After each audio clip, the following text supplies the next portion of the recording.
All right, we are live. I'm Joe Terosian, and this is RamView, and this is the Thursday edition. Wow, the week has gone by fast, and I'm happy to be here. A little struggle with the microphone there, but I think we got it all down. And so it is March the 3rd, 2022. We're ready to talk sports, ready to talk about the Los Angeles Rams and everything that's going on. We're going to talk some about the team, the staff losses, a little bit of ownership. We're going to mention a name like Don Klosterman, which hasn't been mentioned for a lot of years and really should be if you're talking Rams lore, free agency, the NFC West, all that stuff.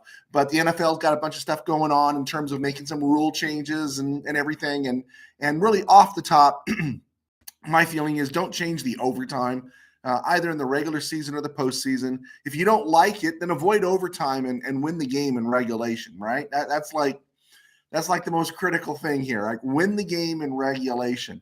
The other one is, you ever notice that Brian Flores story kind of went to the back burner? Not that it's gone away, but remember again, between the 2 weeks between the end of the conference finals and the Super Bowl, that truly is the silly season.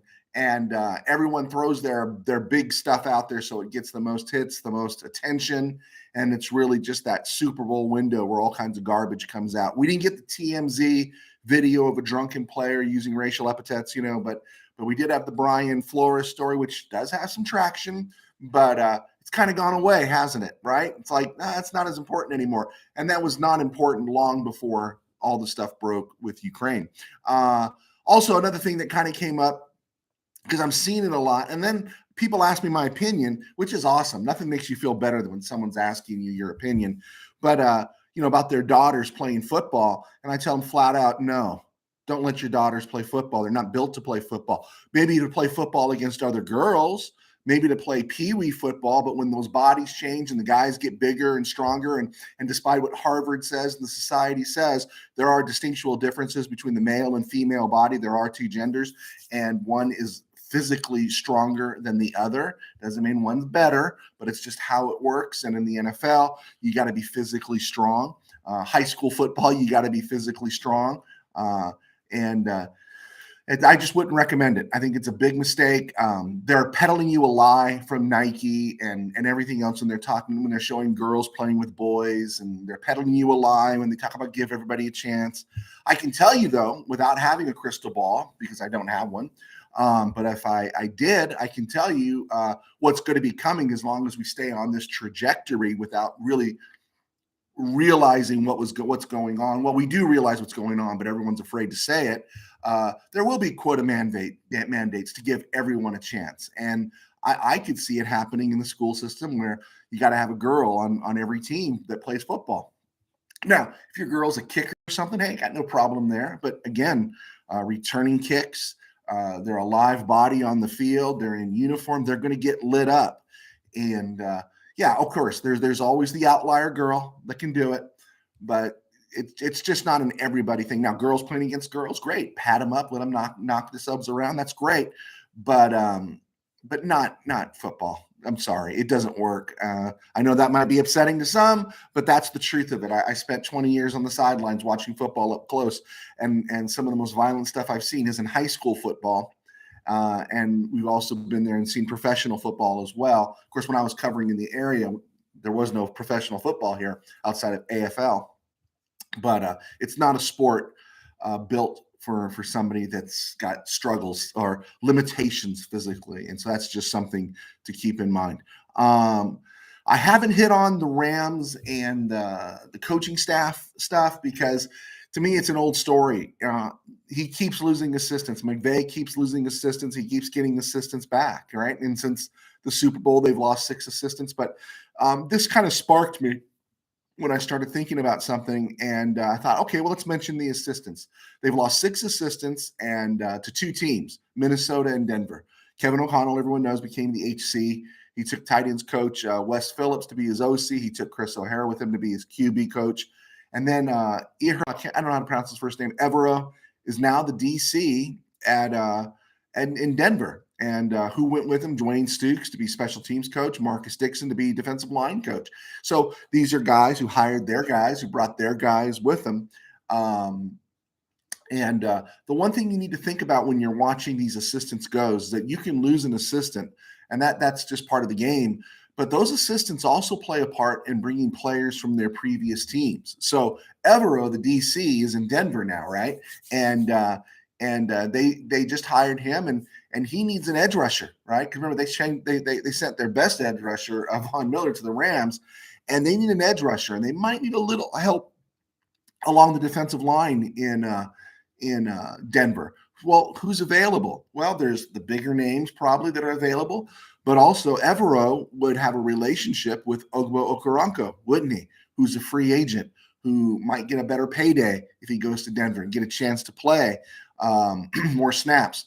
Also, another one to think about that Evero knows, Marcus Dixon knows, Sebastian Joseph Day, right? He's a free agent, and he might get a bigger payday if he goes to Denver and with a coaching staff that wants him and knows him. And so that relationship plays a part. Minnesota, looking for a little secondary help, might be interested in Darius Williams, right? But remember that it's the offensive guys that went to Minnesota, Kevin O'Connell, Phillips, Hara, and they have some needs to fill along their offensive line. Their offensive line was mediocre at best, not bad, but not great.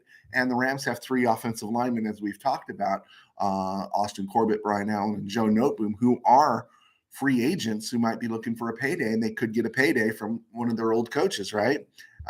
So just something to think about. It's not necessarily, we're not saying it's going to happen. I'm not saying this is a crystal ball thing, but watch what happens to our free agents and see where they go. Do any of them end up in Minnesota, or do any of them end up in Denver? And one name that kind of popped to me, and this is what got my thought process popping, was O'Connell, Phillips, Hara are all offensive guys, and they all went to Minnesota. Minnesota has Kirk Cousins. I think Cousins is in the last year of his contract, right? And he's going to play it out. And they also drafted Kelly Mond a year ago out of Texas A&M, 3rd round. And so they're going to want to develop him. But in the way that this stuff works, Bryce Perkins, Rams' 3rd-string quarterback, has been around for a couple of years. Kevin O'Connell has been around for a number of years with the Rams. Wes Phillips was here, left, came back, and now is left again. So, and O'Hara is a quarterback's coach. And so they know Bryce Perkins. They were in the room with Bryce Perkins.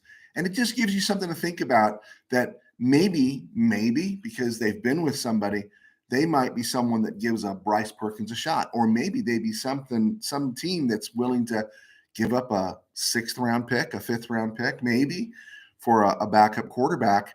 And it'd just be interesting to see. I'm not saying it's going to happen, but it would be interesting to see, because there's a history of this. And one of the classic histories is what popped into my head. From 1971 to 1973, the Rams had a young assistant who coached quarterbacks and special teams. And in 1974, he became the head coach at UCLA. Lost the 74 game to USC, won the 75 game against USC, and got to go to the Rose Bowl where he upset Ohio State. And in 1976, that coach becomes the head coach of the Philadelphia Eagles. It's Dick Vermeil. I think most of you know the story. And Vermeil, in his first year with the Eagles, goes 4-10, and his quarterback is Mike Barella and a broken down Roman Gabriel, right? So it wasn't working out. But the thing to think about here is, when Vermeil was with the Rams, they spent a 2nd-round pick, number 37 overall in 1973, on a quarterback out of Youngstown State named Ron Jaworski. And Jaworski was never going to be the guy with the Rams. In 4 seasons, he had starts. He started 3 games. He throws 1 touchdown pass. He started 1 playoff game and finished another in 75. But that was it for him. And he was never looked at somebody, because it was John Hadel, it was James Harris, it was Pat Hayden, and it was like Jaworski only came in when somebody was hurt and somebody else couldn't go. And then even in 77, when Jaworski was gone, the Rams went after Joe Namath. So Jaworski was never going to be the guy. So after the 76 season, Vermeil sent all-pro tight end Charlie Young out of USC, who was an all-pro with the Eagles. They sent him to the Rams, and it seemed like, whoa, what a steal. Ron Jaworski for Charlie Young, an all-pro tight end? Well, Charlie Young hardly did anything for the Rams in 3 seasons here. The Rams didn't use him at all, mostly as a blocker. And again, Rams had quarterback issues, right? But Jaworski ends up going to Philly. And from 1977 through 1983, he doesn't miss a start. He starts every game. He leads the Eagles to the playoffs 4 times. He leads them to a Super Bowl. He's the NFC Player of the Year in 1980. And what was the connection? It was that Vermeil was his coach in 1973 with the Rams. And you could see the interaction on the old NFL film stuff as Vermeil is looking at Jaworski after he's thrown a pick, and he tells Jaworski, he says, "Hey, man, I'm not going to pull you. I am not going to pull you, okay? You're my guy. I'm going with you." And he stuck with him, and he saw something in 73 that made him go after him in 77, and it paid off. And so as you see these assistant coaches, watch where they go and watch, or as head coaches, watch where they go and see who follows them in the free agency period, and see maybe if some of our Ram players who are free agents who are likely to go seek few more bucks, see where they land. It's just interesting. It's not a crystal ball thing, but it's just something to see and follow up on. One of the things going back when you look at this and you see how the Rams were so successful. And tomorrow, and from the Ram Cave, I'm going to include a blurb about legendary Rams GM Don Klosterman. We don't talk about Don Klosterman enough. He's forgotten, and he really should have a mention in Rams lore because of what he did. Technically, he was with the team from 72 through 82 as the GM, but his last couple years there, he was just kind of filling in a void there because he had no power. But he did a great job, and we're going to talk about the players. But he also had a hand in building the early Chargers in the AFL and the Kansas City Chiefs in the AFL before going to the Colts and then obviously coming to the Rams.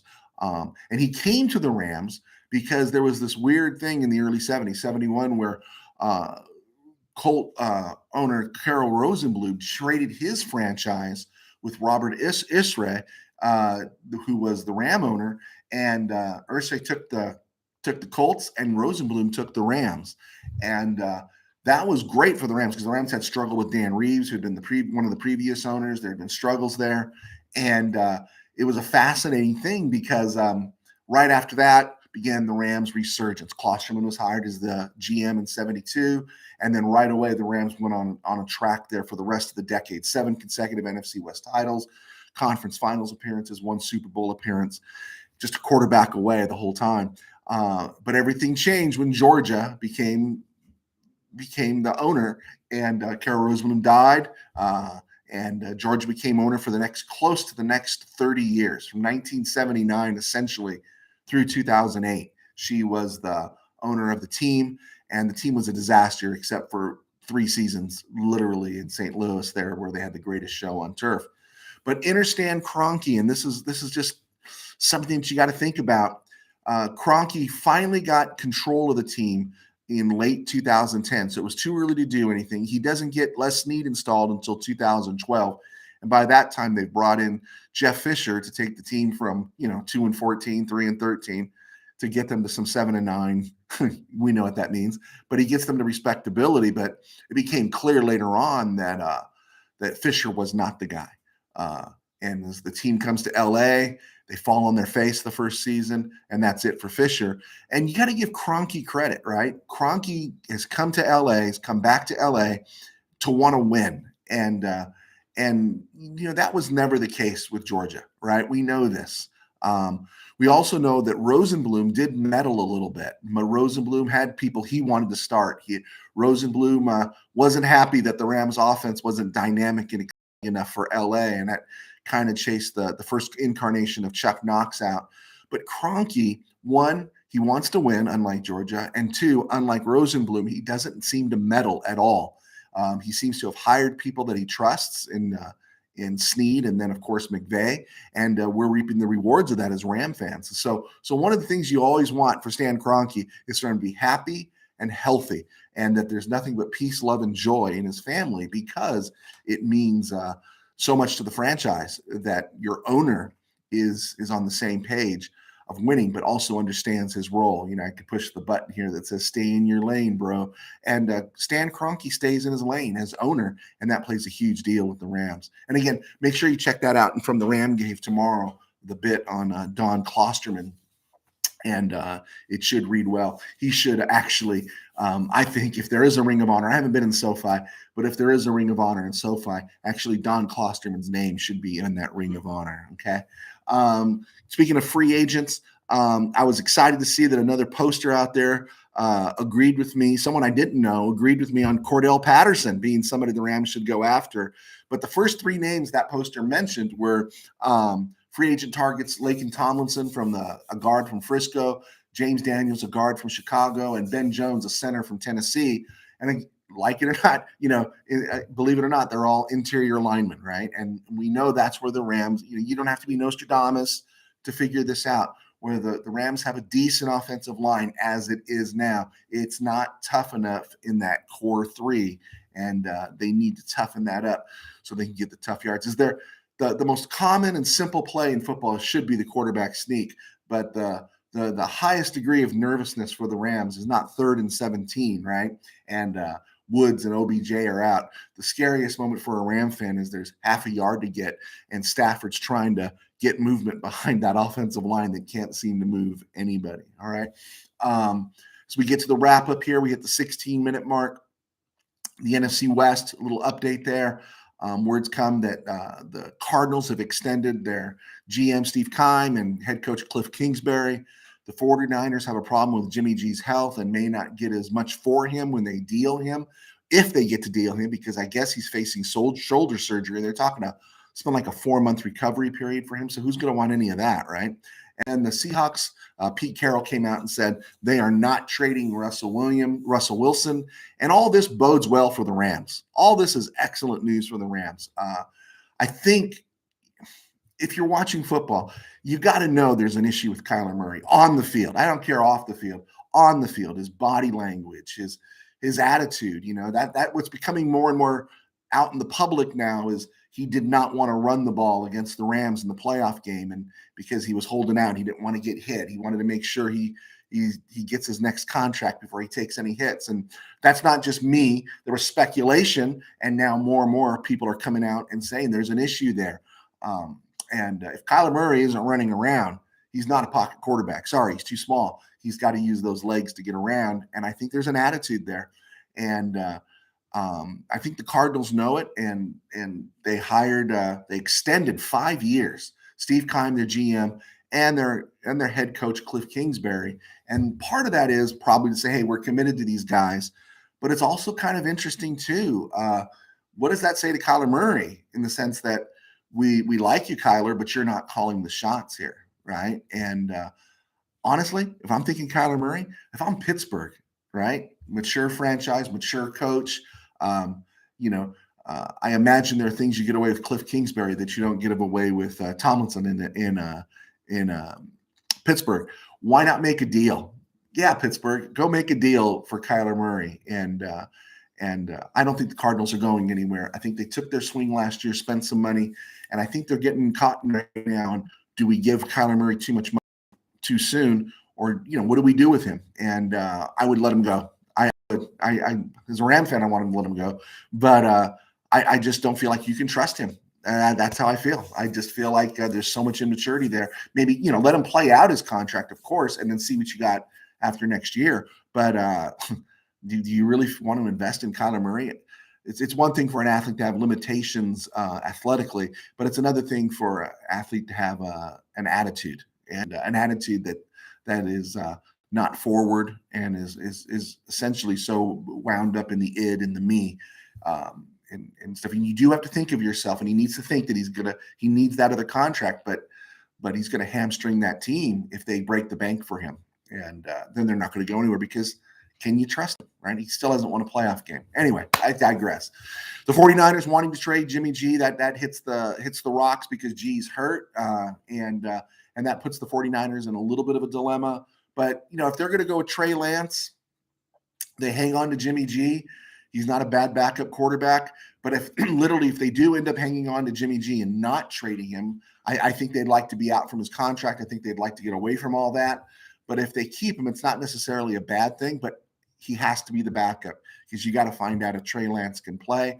And this is, again, thrills me as a Rams fan, because that means the 49ers are going to be going into next year, breaking in a new quarterback, essentially a rookie quarterback who's barely played since 2019, and that was in college at a Dakota. And that window of theirs is going to shrink just a little bit more. And I really think the 49ers need to be more decisive. And they have to cut Jimmy G, put his salary cap on dead money, or put his dead money on the cap, deal him for something really small. They need to get him out of the room and just get committed to Trey Lance. That's what I'd want if I was a 49er fan. But with what's going on now, I'm perfectly thrilled with what the 49ers are doing. And the Seahawks keeping Russell Wilson, that's great. I think it's fantastic.